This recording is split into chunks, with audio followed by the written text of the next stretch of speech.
I own one copy of Ash Blossom because of a viewer 5 years ago, a fan of Yugioh sent one to me. So. I'll ping one to you over in Discord. This is Effect Veiler. This is one of the very first ones that did this. If you want to give it a read, basically it just says during your opponent's turn, main phase specifically, you just discard this card from your hand, and then you target an effect monster they control, and it negates the effect. The monster stays on the field, so in terms of card advantage, you're down a card, but you're preventing your opponent from going off. So it is similar to Force of Will in a sense. Force of Will, I think, would obviously take out the monster with it. We have a stronger version of this, but I'm just showing. Yeah.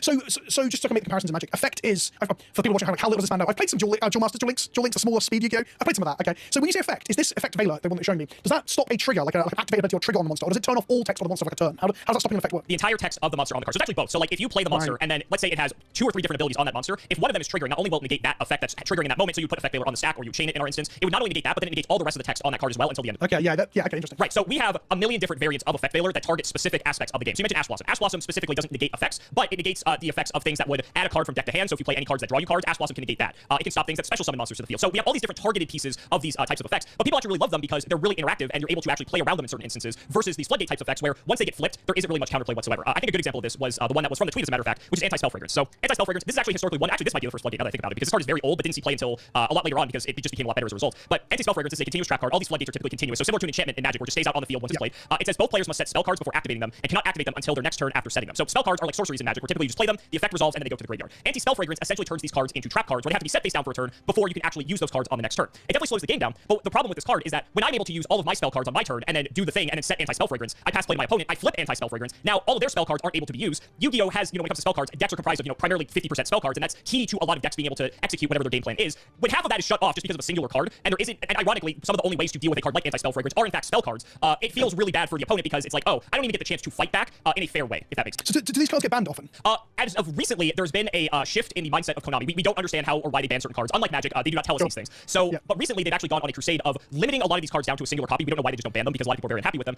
Because these types of effects, when they limit one, people just find the next best one and will just start playing that. And so that's the unfortunate part of it. But there's been a recent crusade to get these cards out of the game. Thankfully. So it's interesting to talk about this. So I think part of the Anti-Spell Fragrance, like example you've given me, where you do your stuff, set a trap card, and your opponent can't do any of their stuff. It sounds like the difference with Magic to Yu-Gi-Oh, and why I'd argue they're not a problem in Magic, except for when you're playing this casual etiquette thing of you're not allowed to stop me doing my thing. When you're playing in a competitive level, is that the action economy and the resource systems of the game are so severely. In this case, in Yu-Gi-Oh, you just I don't mean this in a harsh way, you just vomit out your hand and then spell fragrance them, and the opponent's like, well, you've got to do a lot of things I haven't. Meanwhile, in Magic, it's very rare for you to slam a stacks piece after like casting a load of spells, for example. There was a thing recently. I'll put it in discussion. Have a look at this as well. This is the most recently banned stacks piece. So this is Vexing Bauble. This was printed in a paragraph set called Modern Horizons. We won't get into that, but they're much better than other sets, let's say. So Vexing Bauble is a one-mana artifact. So whenever a player casts a spell, if no mana was spent to cast it, counter that spell. When you read it, and I did this during previous seasons, like this is an artifact that allows decks to stop other degenerate inverted combos or combo decks from doing their combo thing. In Legacy, we're talking about, which is like kind of like Yu-Gi-Oh, where most cards are legal, the whole of Magic, right? What happened in reality was a combo deck that was already reasonably like on the fringes of being good became too good because what it could do was slam this on turn one and start doing its combo stuff. And your opponent's Force of Wills, which we talked about, can no longer be cast because they get countered. And there's like Force of Will, Force of Engagement, a third one called Days, where you have to like have an island in play to use it. All 3 of those things keep Legacy in check and keep the game working. Probably similar to what Yu-Gi-Oh does with hand trap, because the deck that just goes turn one kill you can't turn one kill you because the opposing decks are like, actually in the rock paper scissors I have hand traps to stop you. Vexing Bauble was like, actually I don't care if you have hand traps to stop me. I'm gonna play this and I'm gonna cast all these spells with this fast mana and just start drawing cards and do crazy stuff. And the opponent's like, well, they had Vexing Bauble, so I can't Force of Will the Mystic Forge or whatever.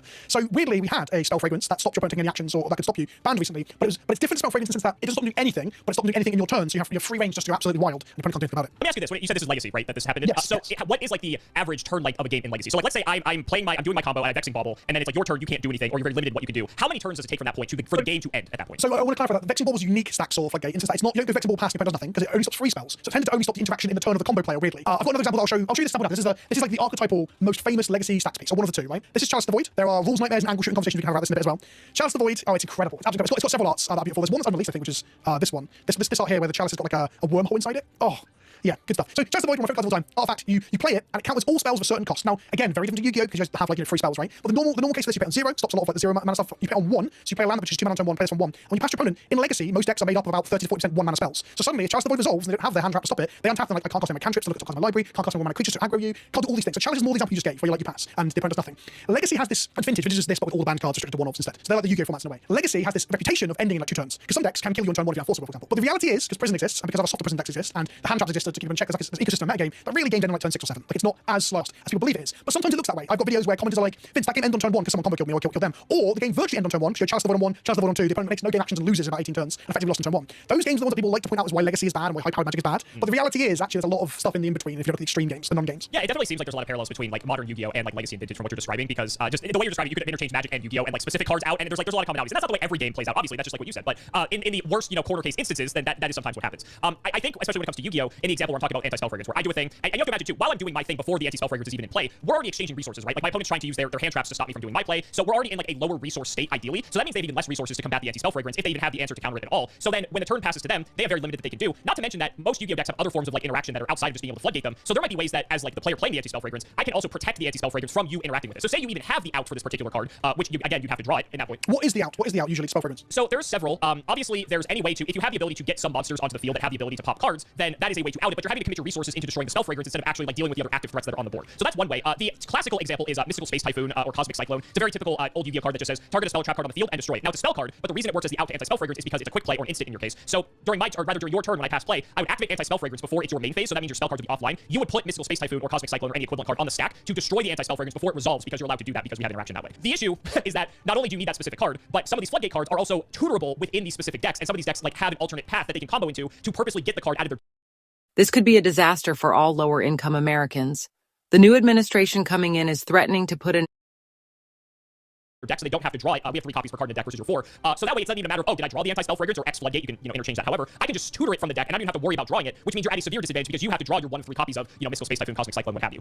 I assume there are tutors that can get you the answers though. There must be some sort of toolboxy decks that can. No. Well, do you use the term tutor? Sorry, do you use the term tutor in Yu-Gi-Oh? So we just say searchable. Search Yeah. So it's for like, people who know what the hell I'm like, tutors in Magic are look for a thing in your deck, and they're just named after the very first version of it. Don't want a tutor. That's the only reason I just remember I've got to try and unpack some of that language when talking to a Yu-Gi-Oh audience because I don't want to lose people. So is there ways to search for the answers to spell fragrance? typically, no. Again, it's really like if a monster. So typically in Yu-Gi-Oh, how we have archetypes. So we have a lot of our cards are named a certain thing, right? And so they sort of all go together because they synergize, and that's how Yu-Gi-Oh. That's kind of like the equivalent of our color pool, because while we don't have different deck building by like red, black, blue, the incentive of playing one archetype over another is like, oh, this offers X, Y, and Z benefit, and this archetype offers A, B, and C benefit. So which one do I think is better? Some archetypes have built-in removal, and within these archetypes, typically the cards within a particular archetype are very tutorable with one another. So card A can get to card B, can get to card C within the archetype. A card like Mystical Space Typhoon or Cosmic Cyclone, for instance, we call these generic cards. Generic in the sense that any deck can play them. They're not tied to a particular archetype, which is good in the sense that it doesn't mean you have to play a particular deck to play them, but it's bad in the sense because they're unsearchable in a lot of instances. And so you're hoping, similar to floodgates, you're hoping to draw them, and some decks are able to tutor for floodgates. Not all decks can like tutor for an out to stop the floodgate. How has that become?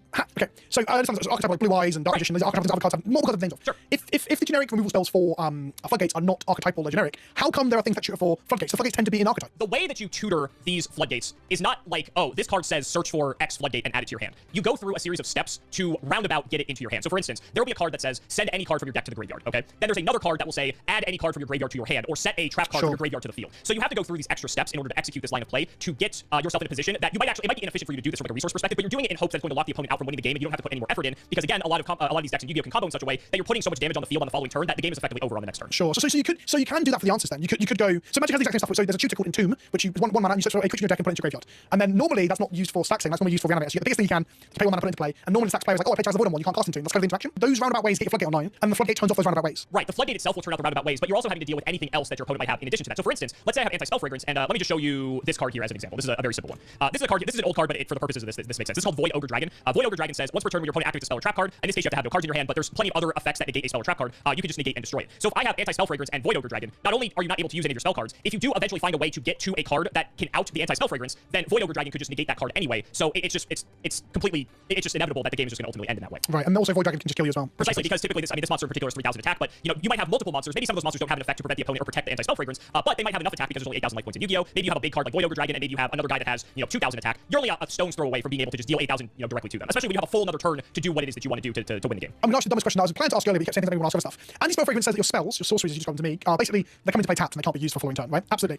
Your monsters and your summons, they aren't spells, right? Correct. Those are not spells. Okay. Monsters. Okay, good. So there's two caveats to why I'm asking this. Firstly, just so the Yu-Gi-Oh players know, if you look at Chalice of the Void again, it's a spell. That is all spells. That's all creatures, artifacts, enchantments, sorceries, instances. Sure. In Magic, spell means anything you cast. So weirdly, Chalice of the Void I don't think is anywhere near as brutal as this anti-spell fragrance sounds like, but it can be because, like I said, you can't play 1 mana creatures or your spells. So the first thing. The next question is, so the reason Chalice is the archetypal famous legacy stacks piece is because the format is all cards are legal Magic. So that's how Yu-Gi-Oh works, right? So it's a race towards efficiency. Everyone's decks are trying to do the most they can for the least amount of resources. In the case of Magic, it's often mana, right? If you're really not aware, yeah, it does sound very Yu-Gi-Oh. But in Magic, you have lands that produce mana. That's a very simple thing. But no, what I'm saying is, in Legacy, you play land, use 1 mana, and do a lot with it. So what Chalice of the Void does is it aims for a very specific meta game. So when you're playing Legacy, if people are playing the normal decks, if you play Chalice on 1, it's backbreaking, and they've got to want to have force days or force negation or something to stop it. If you play a Legacy present deck that relies on Chalice into a standard deck, which is the cards in the last 5 years of Magic or whatever, Chalice is often just very bad because all the removal spells become 2 mana or 3 mana, and the threats are 4 mana and 5 mana, and Chalice just ends up being bad. So the question I'm kind of getting to is that Chalice is very specifically very good in Legacy and can be okay in Modern, which is a certain period of Magic as well. But when you get into the less efficient Magic, Chalice becomes a harder thing to pinpoint target at. It's a metagame choice in a way. So are there not decks, for example, in Yu-Gi-Oh, that someone slams out spell fragrance, thinks they've locked you up, and then you just unload 4 monsters and go to town? Is there not an aggro or non-spell based deck that's like, actually, I know the game is normally for spells, but my deck takes advantage of not being floodgateable by playing a different strategy? Is that not a thing? That is a thing. So there's multiple examples of this. So a good example is a deck that is comprised of primarily trap cards. So there are control decks, which funny enough ended up shifting into combo control decks. I'm talking about Labyrinth for anyone who's watching this. These are decks that are primarily comprised of trap cards as well as monsters, and maybe only play 2 or 3 spells. But the problem is those decks may, while they can, maybe they completely ignore anti-spell fragrance's existence, they're not good enough to compete with how strong the decks are otherwise. Or there are other floodgates that, especially if you're playing competitive Yu-Gi-Oh in games 2 or 3 when you're going into sideboarding, there are even more hateful floodgate cards for these types of strategies that make it that in the later games that you're going to be at a severe disadvantage because now you have all this other targeted hate for your specific trap-based deck. But there are plenty of decks that, for the most part, monsters are the core of Yu-Gi-Oh, and spell cards are second to that. But so many spell cards have abilities that say special summon a monster, or like they are spells that basically are getting you 2 other monsters at the end of the day. And so because you're locking the opponent out, well, yes, your hand. Let's say you have 2 or 3 monsters in your hand, and the others are 2 or 3 spell cards. Okay, anti-spell fragrance is up, half of your hand is turned offline. You can still do a lot with those 2 or 3 monsters, but the problem is at that point, if your opponent has ways to interact with those monsters and prevent them from being able to do what it is that they're trying to combo off to do, because again, in Yu-Gi-Oh, a singular monster can result in quite a lot just because the power of a single monster is so great. If they stop, let's say those 2 or 3 monsters, only one, all of them need to be normal summoned in order to be able to do that. We get 1 normal summon per turn, where special summoning is unlimited. If you need to normal summon all 3 of these, you can only pick 1. So if I normal summon that monster and my opponent has a way to destroy it or negate the effect or anything like that, then my turn is over because the other 2 monsters in my hand aren't going to be able to do anything because I'm limited by the game mechanics at that point. Anti-spell fragrance is shutting off the 3 spell cards in my hand, so I can't use those. So I can set those spell cards face down, pray my opponent can't kill me, which is very unlikely, and that's just the end of it. So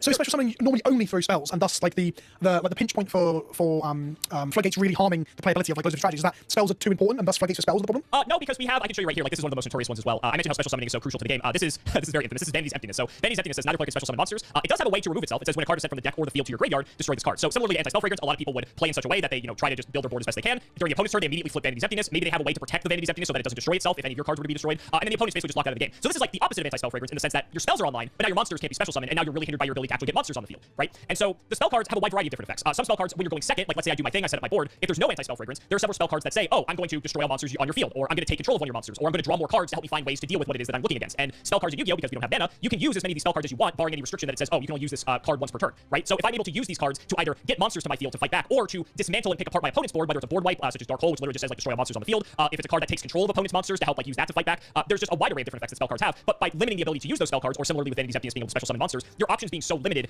is really crippling on the opposing side of it if you're staring one of these types of effects down. Because like I'm not here to preach about the mana system of Magic. Oh, of course. Yu-Gi-Oh players also hate it. It's a regular conversation, right? Where people are like, the one thing I just got wrong is that land thing. But the land mana progression system allows almost like, if you imagine balancing Magic cards or any card game cards as dials to turn, and one of those dials is how much they cost, right? But on the flip side of that, one of those dials is how does stacks pieces or print pieces interact with that. Chalice of the Void, for example, doesn't turn off your entire strategy. It turns off a specific mana cost, which in the case of Legacy, some decks are like, oh, the Chalice resolved, and my deck is very greedy and it plays 1-drops. I'm wrecked here. Inherently, the resource system of Magic allows these cards to be, I guess, less overall brutal, although they often are. Here's an example of that. So like Blood Moon, have you ever heard of this card? I think I've heard of it. I don't think I know what it is. Yeah, it's like Chalice of the Void, right? This is another really famous one. So this is an enchantment, non-artifact, it's got a different type. And it says non-basic lands are mountains. So in Magic, just to explain, there are 5 basic land types, technically there's 6 of space, but I won't go into that. There's an age for each colour of mana in the game to cast spells. Because of over the years they've created different dual lands and lands that create different mana and stuff, most decks don't play any basics or many basics at all. So what it is that people play lands that produce 2 colours each, so non-basic. And so what happens is when you slam a Blood Moon and your opponent's got 3 non-basics in play and they play a blue-white deck, suddenly the lands don't produce blue-white anymore, they produce red, and they can no longer cast any of their spells. And again, Blood Moon has counterplay because sometimes you're playing against a casual player who doesn't even own dual lands. They have basic lands, like, oh, I've got a basic from a basic planes. You're like, well, you can cast your spells. But the expensive person's deck, the deck with a card like original duels are like $600 to $1,000, right? You slam a Blood Moon and suddenly your $1,000 duels don't do anything. They just produce red mana. But again, if your opponent's on mono red where they're only playing mountains, it does nothing.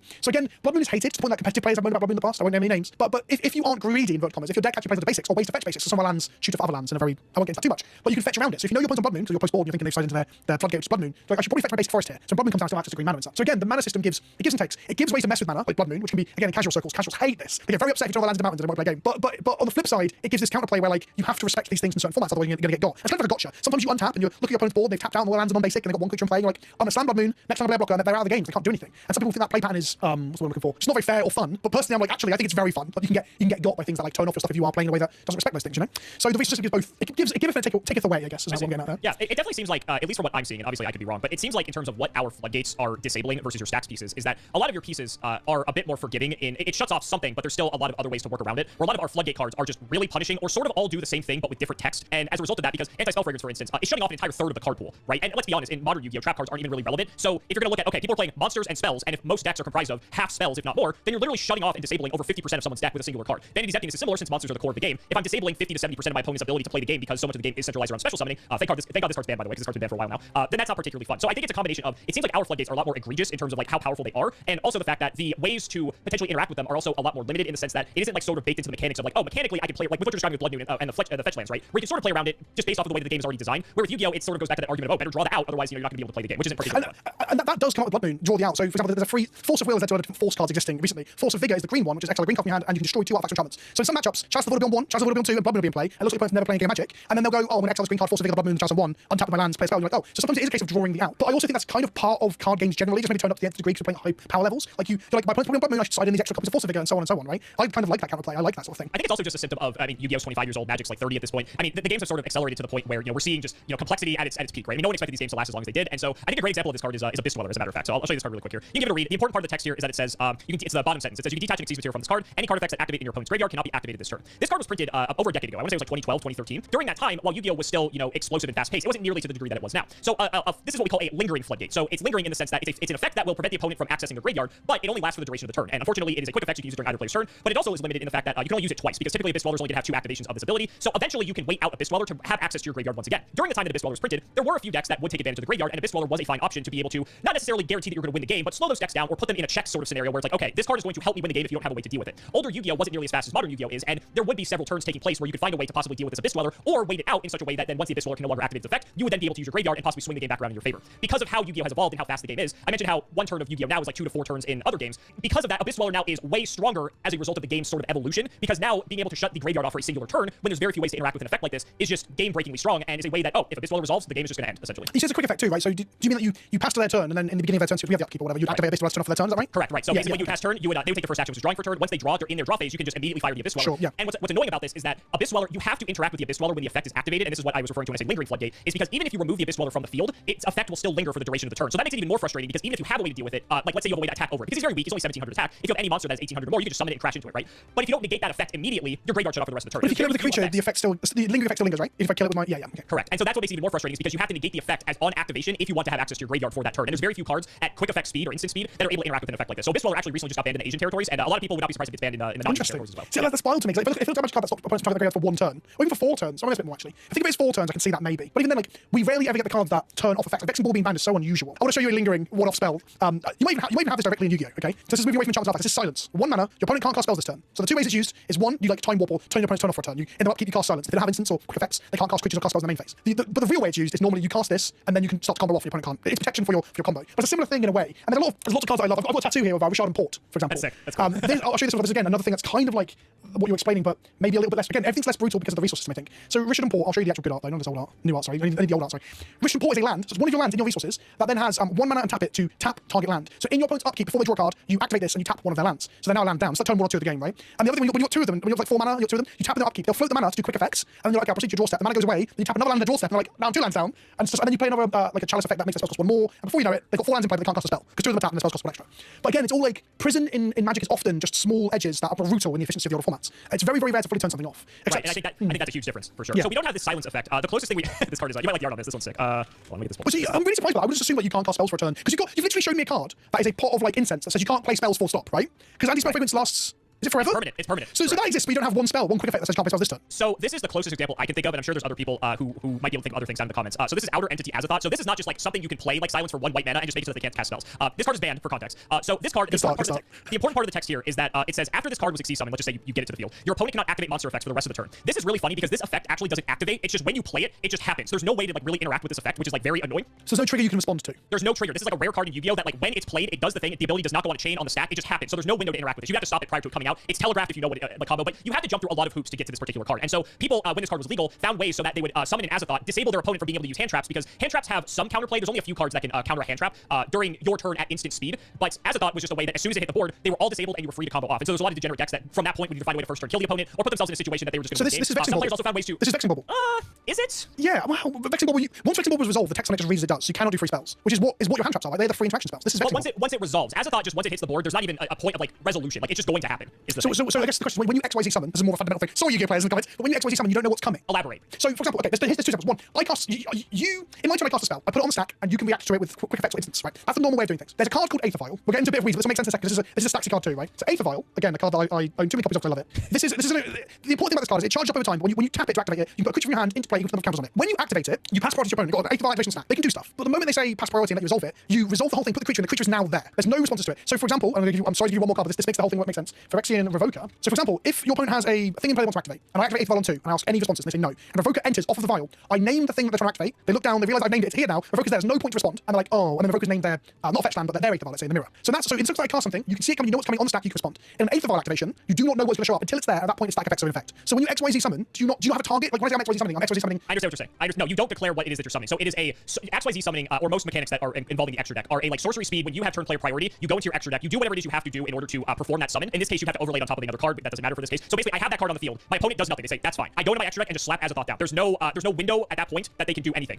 If they had the ability to negate the summon of this monster, which can only be done with a specific or a series of specific trap cards, but if you're going first, they're not going to have trap cards down, which people use this to go first so they can execute their combo. That's the only window to be able to interact with Azathoth, to be able to stop it from hitting the board. But there's no hand traps that do it, right? Correct. There's no hand trap that negates a summon, and especially once Azathoth hits the field. Most types of effects, when they would hit the field, it would activate, go on the stack, and then you have the ability to, affect Veiler or Ash Blossom or whatever. But Azathoth, because of the way the card is worded and designed, it just blanket shuts everything off immediately, and that was sort of the intent with the card, for better or for worse. Right. So this is a very rare effect in Yu-Gi-Oh! It's not very common, but people then found degenerate ways to summon Azathoth on the opponent's turn to make it so that they couldn't activate any monster effects, and then basically they would just have to pass the turn. Hence why this card is now banned. There's another card that got banned recently for similar reasons called Hot Red Dragon Archfiend King Calamity. That's why Vial is a good comparison, because Vial can be activated instant speed. So creatures that could never normally appear in your opponent's turn at instant speed, at quick speed, you activate Vial in their turn, it comes down. And the deck that plays Vial, Death and Taxes, my favorite deck in the history of Magic, plays loads of rule-setting stupid cards like Revoker, like Thalia, which makes spells cost 1 more, and you just do it in their turn. So sometimes your opponent will cast a spell, like I said, they have a copy of Vial. You activate your Vial, put Revoker in, and name Vial, which also turns yours off. Their Vial resolves, you can't use Vial. There's loads of incredible situations like that.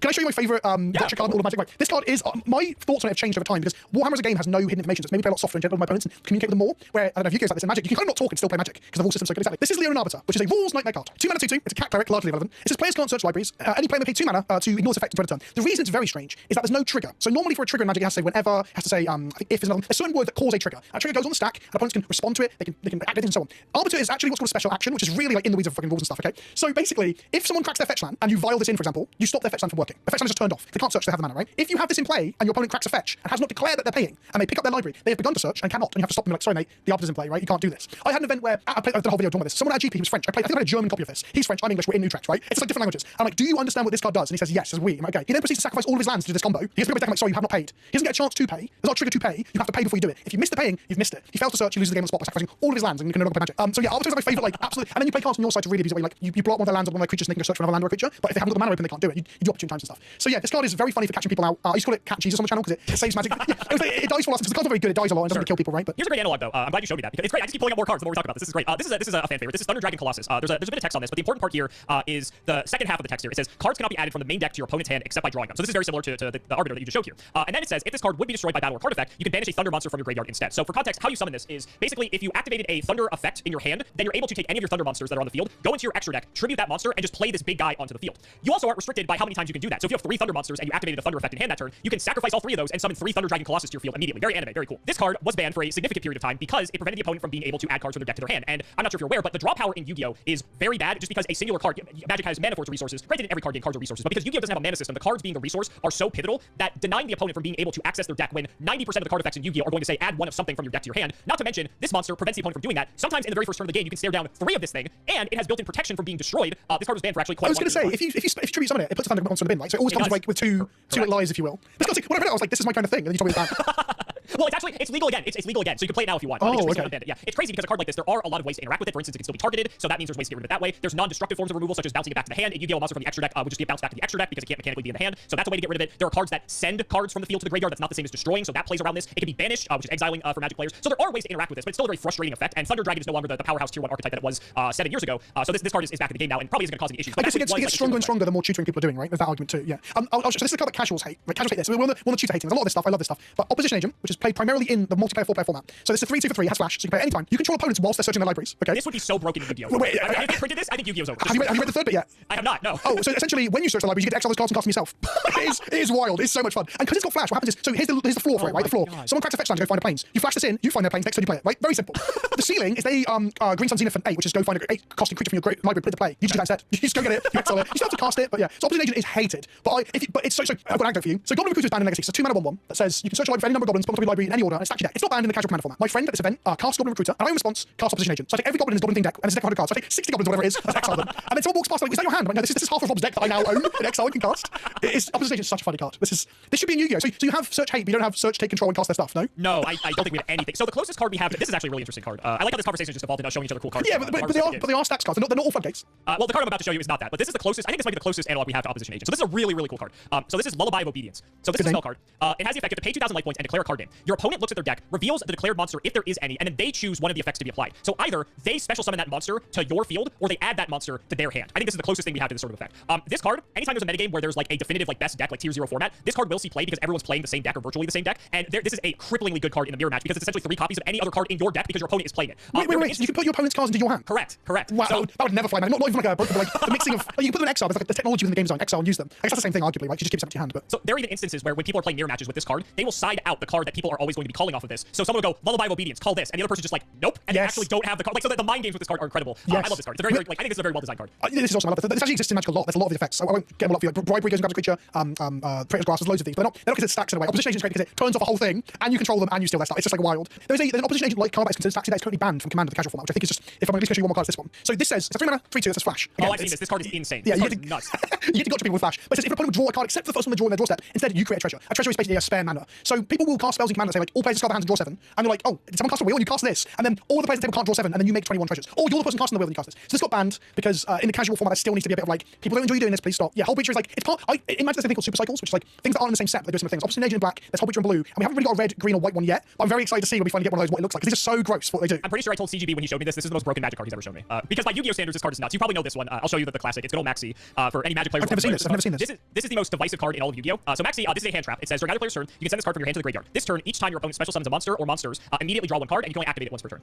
This card is brutal because while it is a so first of all similar to Abyss Dweller, this is a lingering floodgate. So this card you activate it. Unlike Abyss Dweller, you discard this card from your hand to do it. There are very few cards that can interact with hand traps when they're being activated like this. There's a couple such as Call by the Grave and Cross Out Designator for people watching, but those cards are limited to one, which also doesn't help. But anyway, Maxi, very few ways to interact with it for one. Ash Blossom actually can negate this card, so there are ways, but that's like 3 of 10,000 cards. The one hand trap I own. Well, there you go. You can stop the Maxi. But in any case, so this is another issue when it comes to like the whole floodgate discussion, because as a Yu-Gi-Oh player, I can take my first turn, I can do the thing, whatever. If my opponent's throwing hand traps at me to slow me down, okay, sure, that's fine. Maybe they're down a card or two. I didn't get to my ideal end board, whatever. I've got some guys on the field. I pass the turn. My opponent starts their turn. I immediately just Maxi them, and now they're put in the unwinnable dilemma because if they want to fight back and actually try to play Yu-Gi-Oh with me, you need to special summon. Special summoning is like the core mechanic of Yu-Gi-Oh to get monsters onto the field. So if they want to play the game, they have 2 choices. They can either just do the bare minimum, maybe play a singular special summon to maybe break even on the Maxi, and then pass the turn in some capacity after they've done the absolute bare minimum that they can, or they give me 20, 30 cards because they special summon everything that they can to try to fight back. If they do not kill me that turn, we call this the Maxi challenge. If they do not win the Maxi challenge and kill me that turn, I am going to win because I have 40 cards over you because you let me draw my whole deck with Maxi. And the issue with this is because Maxi, because we have hand traps, you're able to draw into more interruptions off of the Maxi. You're able to draw into Ash Blossom. You're able to draw into Effect Veiler. And when Maxi was printed, we didn't have all of these options like we do now. So this card is banned for us. It's actually legal in Japan, funny enough. And they have made new versions of Maxi that are very they're more balanced because they have a lot more restrictions on them, but people still have their feelings towards them. Yeah, this card seems ludicrous. Right, it's fucking disgusting, to be honest with you. And so let me show you like how much they had to nerf it comparatively to have a similar effect, because people had this theory they're going to phase Maxi onto the ban list, but they want to bring these cards into the fray first to like act as a replacement. So this is Volcharmi Fulos. So essentially, this reads like Maxi, but there's a lot of restrictions. So the first restriction, and this is probably the most important one, if you control no cards, it's a quick effect, that you can discard this card to apply these effects. People's biggest gripe with Maxi is the fact that I can do whatever I want, and now my opponent has to fight back, and I can Maxi them, and there's really no downside to that. That's no different than me flipping anti-spell fragrance on my opponent after I did the thing. So the fact that you have to control no cards means that if I set up my board and pass play, I cannot use Fulos on my opponent, so that they have to fight through this sort of lingering floodgate effect in addition to everything else, like you would have to with Maxi, which makes it a lot better for when you lose the die roll and you're going second. This gives you, a sort of way to fight back in that regard.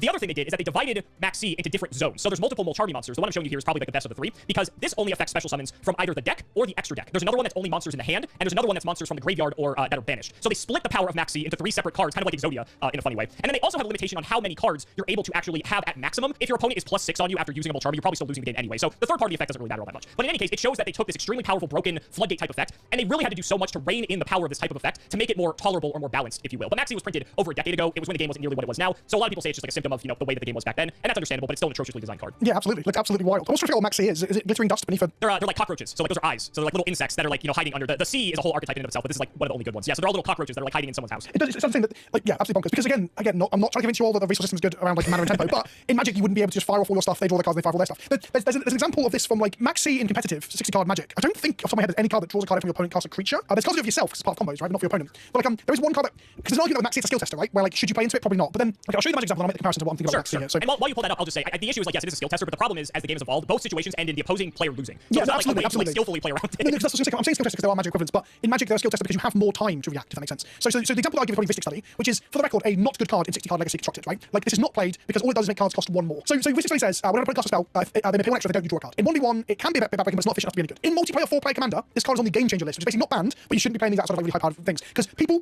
do not respect it. It should read, everyone pays one extra for their spells. But what it actually reads is when you're on a table of 4 people just cast spells willy-nilly, and the player of this just draws 7 cards and untaps on their turn with more cards than everyone else. It's absolutely bonkers. But it's interesting because, again, Max C is in 1v1, and there's no cost to you to cast your things, nor to pay for the Max C, right? So it's like everything's turned up to 11 with Yu-Gi-Oh! Because of the speed and the lack of a mana resource. There obviously are resources in Yu-Gi-Oh! I guess Max C in a way is highlighting that because the main resource is card draw, and card draw you said is quite hard to come by. So Max C might be one of the best card draw spells you've ever seen in Yu-Gi-Oh! Oh, yeah, 100%. Would you say, if tomorrow you could venture for an event and you were allowed to play 4 copies of Pot of Greed or 4 copies of Max C, 3 copies of Pot of Greed or 3 copies of Max C, which one do you think is more broken for you to take into control of who can't play it? Wow, that's a question. It's interesting because both cards are really powerful, but they serve different purposes. Because sure, 3 copies of Pot of Greed within your deck significantly, because at that point you're playing a 34 card deck essentially. Not to mention any other like ways to thin the deck out. So like your deck would be like ultra consistent. You'd have a lot of ways to do things. And it's guaranteed draw too. Right, but Max C is also like this defensive countermeasure that like also prevents the opponent from playing the game as well, while also simultaneously drawing you cards, even if you don't get them immediately. So it's like their functions are completely different. But man, that's honestly I probably pick Pot of Greed because I haven't gotten to play Pot of Greed in years. But I mean, there's an argument for both. There's an argument for both. Max C reads how you should treat Mystic Study, which is you should not play into it. Because in Magic you've got time to recover from that. But in the Max C situation, you're damned if you do, damned if you don't. Because you're effectively not playing anything for 4 turns. With Mystic Study, you're just like playing everything a turn off. But with Max C, you're just saying 4 turns not playing Yu-Gi-Oh! Well, and it's so interesting with Mystic Study too, because even if one player draws 7, 10 cards off of it, because you have the mana system, they're limited in how much they can actually do with those cards, right? And where with Max C.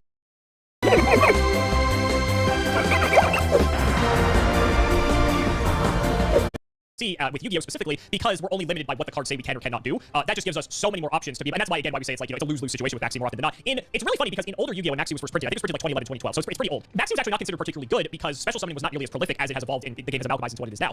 It only took a few years for people to start realizing, wait, this card is actually batshit crazy, and that's when it eventually, you know, slowly. I love that though. I love when old cards that were considered bad or just considered very mid, and the game evolves in such a way. We have things like that as well. Lion's Eye Diamond, without explaining it completely. It's similar thing. It's like with pennies, and now it's like $700 for Lion's Eye because it's a card they can't reprint, and the thing it does when you discard your hand is actually bonkers now because some decks want to just discard their hand and get effects out of it, right? So I love that. That's one of the cool things about card games evolving and growing, right? Yeah, and so I think when it comes to like floodgates, what a majority of the Yu-Gi-Oh! Community, not that I want to speak for everyone, but the majority probably prefer is these types of interactions where there's actually a significant degree of counterplay. I would say a lot of people, where you're saying with Magic stacks is sort of almost divided by the community, where it's like competitive players are like, stacks, whatever, the casuals really hate it. I think definitively across most Yu-Gi-Oh! Players, most of them hate floodgates unless they are, you know, similar to you, where they love actually playing like that as an archetype altogether. Yu-Gi-Oh! Players have really, especially the way that the card design is sort of shifted, we're starting to get to the point now where we have a lot of cards that have the ability to have quick effects, so they're used on the opponent's turn, but they're not doing things that preclude the opponent from playing the game, because that's a lot of the fun within Yu-Gi-Oh! Is being able to go like card for card with your opponent, really trying to find those choke points with your hand traps or your disruptive forms of interaction, and really just outplay your opponent in a lot of instances without there being these like definitive, oh, I win automatically because this card resolved type of effects. What I've learned from this conversation, which I was kind of getting from Twitter a little bit, but it was a loud chorus of people telling me I'm wrong when I was trying to ask questions. I was being a bit flippant. I was like, this makes Yu-Gi-Oh! Sound like it's a mess because that's how people were wording it. They're like, in our game, floodgates, you just lose to them. But I guess what I'm learning is that floodgates in Yu-Gi-Oh! Are necessarily that people put into decks because it allows them to play the game, and most decks play some number of them. Not necessarily. It is format dependent, but what typically people do with floodgates is in game 1, when you bring your main deck into a competitive setting, unless there is like a combo with a particular strategy that's similar to what I said before, where there's a way to like roundabout search a floodgate because you know the metagame all loses to a particular floodgate, then that is what you're trying to do. But for the most part, all decks when you bring them to a tournament in their first game have what their deck is trying to do, and we sort of ignore the floodgates altogether, unless you're specifically playing like a stun floodgate strategy like altogether. So what happens is in games 2 and 3, let's say I lose our first game together. I'm going to go into my side deck. I know that I get to declare to go first. I'm going to side in these floodgates because I know that because I'm going first, I have the opportunity to deploy these after I make my opening move. So whether or not you interact with my ability to produce whatever the board is that I'm trying to make, even if you stop it, I have this floodgate that as soon as this activates, like I'm going to be in a winning position 9 times out of 10. Unless you have the out or your deck has the ability to like chew through this somehow, then I'm going to win the game. So let's say I win game 2, game 3 rolls around, you're going to do the same thing to me. So it's a lot of metagaming in the sideboard specifically with these floodgates, and that's what makes it really frustrating because you play more games sideboarded than not. And then it becomes not necessarily a game of can I like outskill my opponent with like our decks. It's a matter of can I outplay or can I destroy or outplay the floodgate and actually be able to play the game. And that's really frustrating for a lot of players at the top levels of competitive play. So that explanation has actually completely changed how I'm perceiving this now, right? We've done a lot of talk about legacy prison decks, we've talked about the casual stuff and engaging stuff. So for the format called Modern, which is 8th edition onwards, it's like 2004 onwards. Importantly, prison decks are bad in it, and they've never been good, they've never won a Pro Tour, they never do very well. However, the exact situation that you're saying exists. So prior to a recent like design philosophy change, there are cards in sideboards that you side into that ruin certain strategies. A really, really obvious one is Stony Silence. So let me show you this card.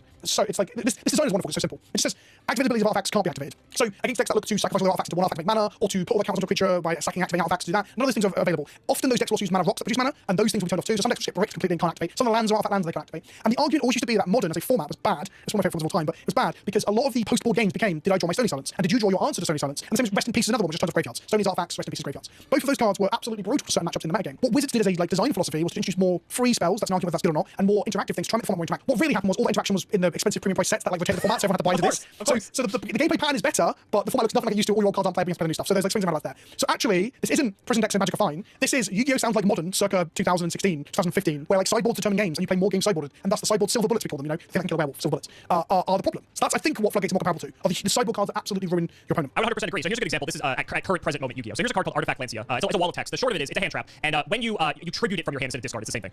Neither player can banish cards for the rest of the turn. One of the best decks currently in the format is called Malice. Malice's main function as a deck, the thing that the monsters do, is banish themselves or exile them to do things. Typically when they're banished, they get like special summon or like just banishing is the core mechanic that this deck is surrounding itself with. And so in games 2 and 3, no one is mainboarding Artifact Lancia Lancia because the other decks in the format don't care about artifact Lancia in the slightest. So this is a silver bullet, just like you were saying. So games 2 and 3 roll around, everyone sideboards in their artifact Lancias, and then if you just happen to, your turn comes around, you do your thing, your opponent starts their turn, you Lancia them, they're like, fuck, can't play the game, that was real fun. And again, like Lancia specifically because it's a hand trap, there's very few ways to interact with it unless they happen to draw the out, right? That's not very fun. So it is actually almost exactly like what you're saying with Modern, and that's really interesting. There's an archetype called Affinity that was famously the best deck in Modern at any point when no one was prepared for it. So let's say Jund and other archetypes were really good. Everyone's like, well, I'm going to this tournament, I'm not going to put 4 copies of Stone Silencers on my sideboard. I don't think anyone's playing Affinity. You rock up, your first round against Affinity, this happened to me. Affinity bulldozes you, it's the fastest deck in the format. You look at your sideboard and you're like, I wish I had Stone Silencers. So Affinity was always the best deck in the format whenever people were not prepared for it, because it's the deck that was the most set. It was a, what we call in video games, a glass cannon, right? It's very good and powerful, but you stand Stone Silence and they haven't got the 3 cards in their sideboard to count Stone Silence, they lose. So yeah, I think the floodgate problem in Yu-Gi-Oh! Sounds very similar to the situation that Magic had with Modern, and still has to a lesser extent in the older formats where singular cards completely destroy certain archetypes and stuff. But arguably there's more counterplay as time has gone on and they've created more interaction. Similar to what you said, where the design philosophy is moving towards hand traps, they interact with them and stuff. Right. Let me tell you about one of the most egregious offenders here. We'll probably wrap this up here. This is one that everyone loves. So this one's called Mystic Mine. So I've heard of this card. Okay.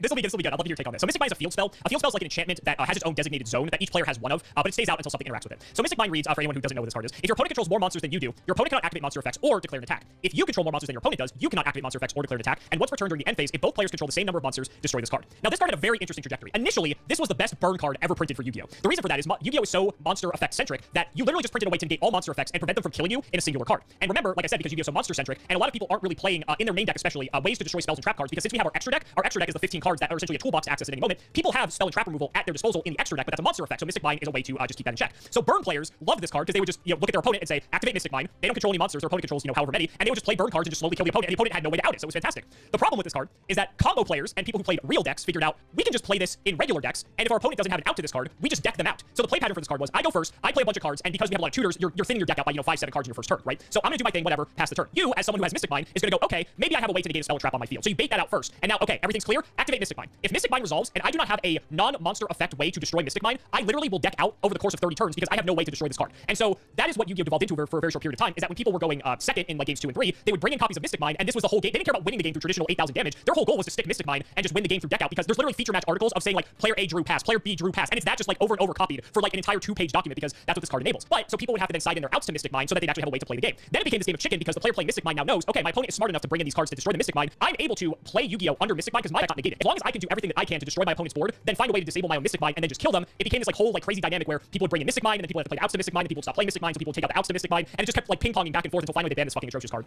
So yeah, very interesting design there.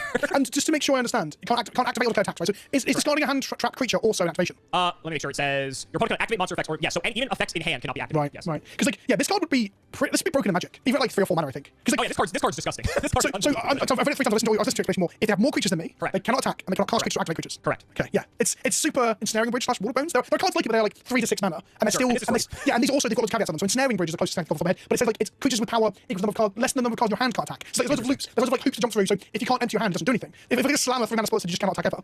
Yeah, this is pretty good. This is pretty good. Yeah, this is nasty. This is nasty. This is the one thing I want to mention, just as like in terms of the stack pieces that were egregious in Magic, was that there was a small period just before we got into Fire Design with the paragraph and everything, where they started printing like one-sided stack pieces, and it's the one in the original tweet that they showed. They showed Teferi, 3 mana Teferi. Basically, there's a load of planeswalkers that all had static text on them. Planeswalkers are a whole thing that I'm not going to labor right now. They're basically like a spell you cast when they hit the board, it can every turn cast a new spell off of it. But Teferi says each player can't cast spell. They can only cast spells when they cast a sorcery. So the instant's turned off. Yeah, but there's more than that. There's things like if you cast a spell that cascades, so you reveal cast of your library, and you hit a card and try to cast it. If you've cascaded off a sorcery, this sorcery is going into spin, it can't, so that fails. There's loads of fringe cases where things that work, but the important component, so what Teferi would allow you to do is you resolve this. Your counter magic still works, their counter magic doesn't. So your Ash Blossoms still work, theirs do not. And then the really egregious one that I actually fell a little bit in love with is it's the Stony Silence we talked about, but it's on a body that allows you to go into your extra deck, your sideboard, sorry. So this card, Khan, says opponents can't activate abilities in their artifacts, which is what we said about Stony earlier, or your example was Artifact Lancia in a way. But imagine if then the thing that's doing that also says -2, look into your sideboard, or your side deck as you call it. That's crazy. Yeah, and then get any card that has the artifact type. And the one thing it used to get to finish the game is one of our Mystic Mines. So what it would do is you play this, your opponent's already struggling because it's turning off stuff, but maybe the deck has no artifacts. Maybe you're playing creatures to block and stop this being killed. And then you grab Micah's Flatus. And Micah's Flatus isn't Mystic Mine, but it is Mystic Mine combined with Khan. So it says all opponents are artifacts in addition to the other types. And Khan says opponents' artifacts can't be activated. That includes their lands. So if you stick this on a board where they can't attack and kill Khan or can't remove Khan, their lands no longer work. Their creatures can attack and block, but they can't activate anything else. They can't make mana or tap things to activate them. They can only attack and block. But the important thing is you only go for this combo when you've got a 4/4 and they've got 2, so they can never attack Khan, and now they can't resolve any more creatures, they can't do anything. And then if you have more cards in your library than they have, you just pass back and forth until they die. So it's not quite Mystic Mine, but it's Mystic Mine with extra steps. Yeah, it's a 10 mana. 10 mana have to protect your planeswalker, go into your side deck, get a card, Mystic Mine. And interestingly, Micah's Flatus is currently banned in Modern, the format like I said where silver bullets are a pain in the backside. So it's an interesting comparison. Again, I'm trying to grab comparisons and similarities, but again, because the resource system, we have to spend 10 mana and get to a point where our creatures bigger than yours in order to do our Mystic Mine, essentially. That's incredible. Yeah. And we get to do it for free, and not to mention Mystic Mine is tutorable. We have ways to search Mystic Mine, which is even more disgusting on top of it. So. I mean, the moment I read that card, I was like, this sounds like my kind of card. Like, players can't do things, players can't, yeah, this is my kind of thing. Yeah, it was definitely a very controversial card in the Yu-Gi-Oh! Sphere for quite some time. There's only like 2 people that are happy this card is still legal, or were upset that this card got banned. Say the reverse of that. Yeah, but this was a really interesting discussion. I think at the end of it all, like floodgates, stacks, prison, all that stuff, we just all love card games at the end of it. Yeah, absolutely. It's really fascinating to just like compare and contrast like how cards that you might perceive to be like, oh, this is fine, and we might perceive to be like the most broken thing ever, or vice versa, and how it just affects our respective games because our games are so like just drastically different, just inherently. exactly. But I think that's what makes these conversations so interesting at the end of the day. So thank you so much for joining me. No, thank you. And this is really useful because although you're saying our games are different, after us having the conversation, I'm like, oh, this is the modern problem everyone complains about. Yeah, It's the same thing. It's the same thing. It's the same thing. Yeah, exactly. Yeah. So, as much as Magic players and Yu-Gi-Oh players always want to, go back and forth with each other, we're all just people who like card games at the end of the day. Yeah, absolutely. Thank you again so much. It was an absolute pleasure. Maybe I'll have you back on in the future if people like Yeah, this. absolutely. Love it. Thank you. So guys, that's gonna wrap it up for another video. I really hope you all enjoyed. Let's go ahead and shout out the patrons for all their continued support.